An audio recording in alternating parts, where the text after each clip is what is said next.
સમાચારમાં આગળ વાત ભારતની આતંકવાદ મુદ્દે ઝીરો ટોલરન્સની નીતિ ફરી એકવાર ઉજાગર થઈ છે અને વિદેશ મંત્રી એસ જયશંકરે ફરી એકવાર ભારતનું વલણ સ્પષ્ટ કરી દીધું છે કે આતંકીઓ પર થનારી કોઈ પણ કાર્યવાહીમાં આતંકીઓને ઠાર કરવામાં કોઈ જ નિયમ ન હોવો જોઈએ, કારણ કે આતંકીઓ પોતે કોઈ નિયમોનું પાલન નથી કરતા। વર્ષ 2014 પછી દેશની વિદેશ નીતિમાં આવેલા ધરખમ ફેરફાર વિશે પણ એસ જયશંકરે સ્પષ્ટતા કરી। તેઓએ આતંકવાદ સામે પલટવારમાં કોઈ નિયમો નહીં તે વાતને બેબાકીથી રાખી। પુણેમાં પોતાની પુસ્તક વાય ભારત મેટર્સના એક કાર્યક્રમમાં તેમણે ન માત્ર આતંકવાદ પરંતુ પાકિસ્તાન સાથે કૂટનીતિક સંબંધોની સમસ્યા વિશે પણ વાત કરી। તો કાશ્મીર મુદ્દે મોટું નિવેદન આપતા કહ્યું કે 1947માં પાકિસ્તાને કાશ્મીર પર હુમલો કર્યો અને ભારતીય સેનાએ જડબાતોડ જવાબ આપ્યો। ત્યારે તેઓ યુએનમાં ગયા તો હુમલાખોરોને કબાયલી ઘૂસણખોર કહેવાયા।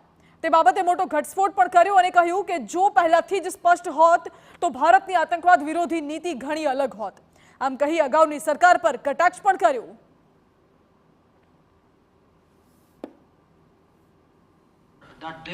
Something like Mumbai happens, and if you do not react to it, how can you prevent the next one from happening? And उनको ये नहीं लगना चाहिए कि भाई हम इस लाइन के उस पार हैं तो कोई हमें छुएगा नहीं।